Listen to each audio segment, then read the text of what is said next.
Yo, dude, I'm like in the middle of filming right now. Can I call you back? Okay.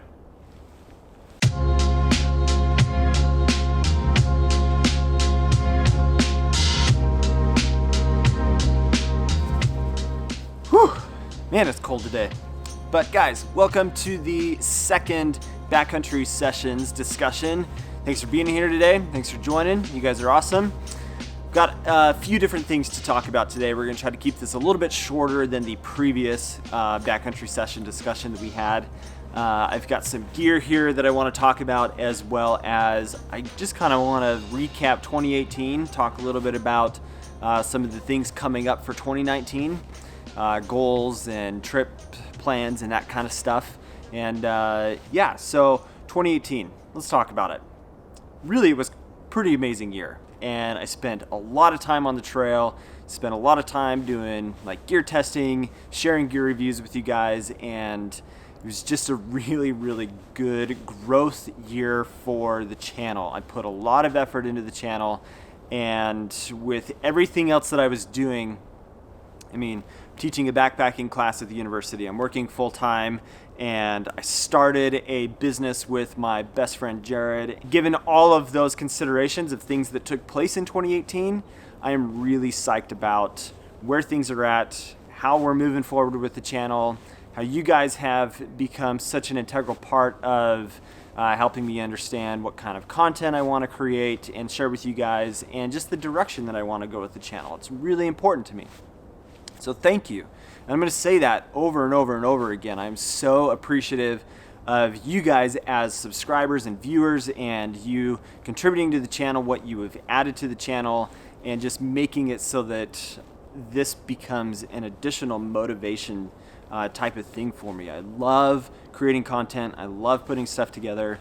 And most importantly from any of this, I went on some amazing backpacking trips, and because of doing the YouTube channel, I documented them, and now I have those memories to look back on. And some of those like key trips were in July. I went on a 5-day trip with Tim Watson, Karate Josh, and Subaru Josh, and Wasatch Will as well, into the Uintas, and just had an amazing trip. It was so fun to be out with those guys all the way out from Ohio, showing them basically my backyard and enjoying that experience with them. But then there was the Beehive Traverse trip that I did with Wasatch Will. Man, the timing wasn't perfect, but that experience was incredible, and I would not trade that experience for anything. It was just one of the most incredible backpacking trips I have been on to date. So now looking forward to 2019, what's in the works? What have I got planned? So at least for the next 3 months, some of the things that are coming up trip-wise are, I've got a trip next weekend with Jared, and we're going to be headed down to the San Rafael Swell, just doing a car camp trip. We're going to take one of my hot tent setups, and we're going to enjoy a nice winter car camping trip in the desert. It's going to be awesome. I'm super excited about it. And then speaking of Jared, he started his own YouTube channel. I don't think he's uploaded any videos yet, but there is a link down in the description for you to check out his channel. He's going to be doing a lot of different like adventure type of stuff, as well as like gear reviews, I would imagine. And then also as he builds out and adds things, upgrades, modifications to his 4Runner, he's going to add those modifications in video form to his channel as well. So link down in the description for his channel to check out and go subscribe, because Jared's a good guy. Now for February, what is going to be happening is Jared and I, again, are planning a trip down into the Escalante, Boulder, Utah area. And if you recall, last March 2018, he and I went down with the objective of trying to find an additional place to take our university students when we teach our intro to backpacking classes. And ultimately, we bailed on that trip because of the amount of bushwhacking that was happening while we were out. And we saw some amazing things. It was still one of like the key like memory focused type of trips that I had from 2018. It was just a very like kind of mentally taxing type of trip, and it took a lot of work to make that decision of wanting to bail. So we've decided that it's time to go back and try to conquer it, because from where we bailed, there was at least an additional 7 miles of canyon that needed to be hiked. And I really want to take my students there in April. So he and I are going to go down in February. We're going to check out Sand Creek, and we're going to try to conquer that thing. Probably going to be another bushwhack session, and it could be really interesting. But looking forward to March, if everything goes to plan, which I really hope it does, because I am super, super psyched about this opportunity. And what's going to be taking place is, you guys may or may not know of Jason Kirchie. He on Instagram is Swell Runner, but Jason has his own YouTube channel. He recently moved from Florida to Utah, and he has an amazing adventure rig. He's got a 4Runner that has tons of modifications for the overlanding type of application. He's got an amazing adventure trailer from it's Turtleback Trailers. Just a really, really cool setup. He's a super enjoyable guy to watch, and his channel's linked down in the description too. But we've been chatting back and forth after he moved here to Utah, and we're gonna work out a collaboration where he and I are gonna go out on a trip together, and it's gonna be a mixture of type of content. So basically, we're going to approach it in an overlanding type of style, where we're going to do some off-roading type of stuff in the vehicles, and then I'm going to take him backpacking in the middle of the trip and do a 1 or 2 night kind of deal. And then, so that's kind of the idea, is he and I are getting together, we're going to do a trip, and super, super excited about that, guys. So look forward to those few things coming up, as well as plenty of other content that's going to be taking place in the channel, intermixed between those experiences that are going to be happening. Now let's talk about some gear items. These are meant to be discussions about gear, of things that I'm like currently testing for review, or I want to share as like updates, that kind of thing. It's not meant to be gear reviews in any kind of way. But the first thing that I'll talk about is, a while back, Hydro Blue. You guys should be fully aware that I love the Hydro Blue VersaFlow as a water filter. It has yet to fail me. It's got amazing flow rate, and it really is just a quality product. And they recently updated the VersaFlow from the filter that I have been using for the past year. And they contacted me and said, hey, we know you've got some videos of our product, and we have updated the product, and we basically would like to send you a new one for you to check out and potentially update your videos. And I said, actually, yeah, I would be really interested in that. So prior to getting this, they only offered the filter itself. It didn't have any bags or anything with it. And now you've got this whole kit, basically, of the filter, and you've got 2 64-ounce bags, which these bags are actually really cool, and I think that they're going to be a good competition against the Sawyer bags. You've got this big ring here that makes carrying them really easy, as well as an included little beaner to be able to hang, and this little rivet that's here on the bottom of the bag to be able to hang as a gravity system. So to get 2 64-ounce bags in the kit is really cool, in my opinion.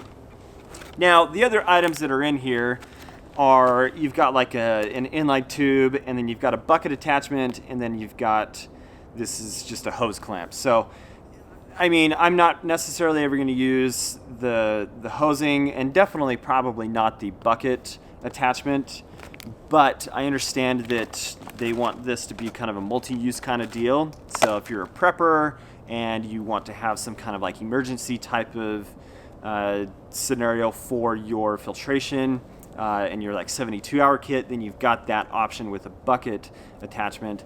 But let's look at the filter itself. So what I'm showing you right here is a little window, And that window is meant to allow you to see into the filter itself, which is cool to see the internals of the filter and to be able to understand like what kind of particulate is inside of the filter and backflushing it, how effective your backflush was. And so I love that concept, and it would be cool to see Sawyer kind of follow suit with this, because that's a really neat idea to see how plugged up your filter is. Now, on both ends of the filter, you now have threads, and there's a few other things with this, and at some point after some good use, I'll probably do an update on here. But you've got threaded ends on both sides, which is going to be similar to your ability to do the same kind of thing with like the Sawyer Squeeze or the Sawyer Micro. So I love those updates. The threaded ends on both ends was not on the original VersaFlow that I had. So the next item that I want to talk about is something that I've been testing for the past month or so at this point, but this is the Bivystick.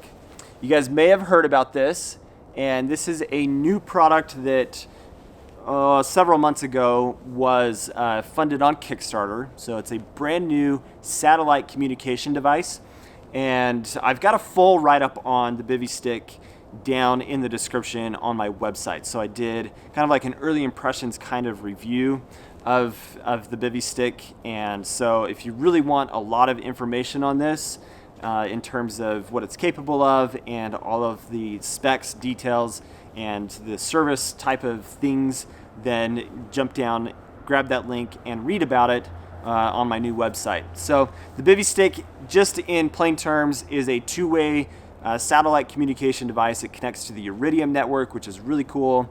It does have some early downsides to it, and first and foremost, the biggest thing is this does not have an isolated way on the device itself to activate SOS.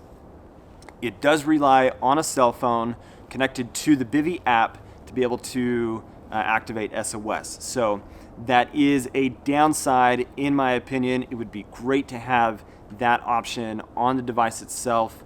But aside from that one thing, this is a really cool device. It's been reliable in the few times that I've had it out in the backcountry. I'm actually headed out today and I'm going to use it, and next weekend I'll be using it.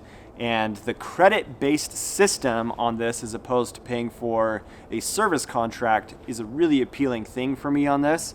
So I send a text message, it uses a credit. I receive a text message, it uses a credit. And one of the cool things as a tangent is this also has its own phone number. So I can have my loved ones and whatnot save that phone number in their phone, and they know immediately that, okay, Devin just sent me a text from his Bivystick, and they can text back to that. Or if something happens at home and I'm out in the backcountry, then my wife, for example, could text that number and it goes straight to this, which is really cool. If I ask for a weather report, it's going to use a credit. If I share my location, it's going to use a credit. So the $18 a month for this gets you 10 credits. If you keep your service like active month to month and you don't use all your credits, those credits roll over to the next month. And I think it's going to be appealing to a lot of people. Now, this being the first generation of the Bivystick, I think there's some things that they will learn as people use it and provide feedback that they will change for second or third generations. But again, if you want to read more about the Bivystick, just jump down in the description and see that link to my write-up of that. The last thing that we'll talk about gear-wise is my wife got me this for Christmas, and I'm really excited about it. I'm hoping to use it next week. We'll see what the temperatures are like. It's supposed to be really cold. But this is Drix Outdoors. This is a stainless steel grill plate. Now, I've got my friend Corbin has one of these, and I saw him using it in a video or two and was like, dang, that thing is really cool. So I asked my wife to get me one of these for Christmas, and I mean, it's like chicken wire and a metal frame. Like, it's not anything real fancy, but to be able to do a little bit more primitive type of cooking on a fire and have a grill plate that's lightweight as well, it's just cool. I'm just excited about it. So there you go, guys. That sums up the second Backcountry Sessions discussion. thank you for watching. Thank you for being a part of the channel. Thank you for everything that you contribute. I will end the video by explaining a couple things that I've added to the channel, and that is some new type of affiliate things that I am working on and have established. Now I have some affiliate with Backcountry.com as well as REI. I do have down in the description links to those Backcountry.com and REI.com affiliates.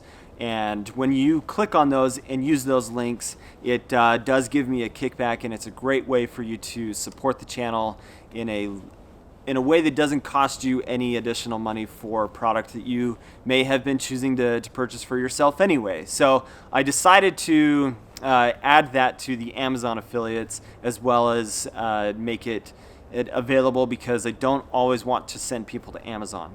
And Backcountry.com as well as REI are great resources. They're great, reliable places, and people really love their return policies.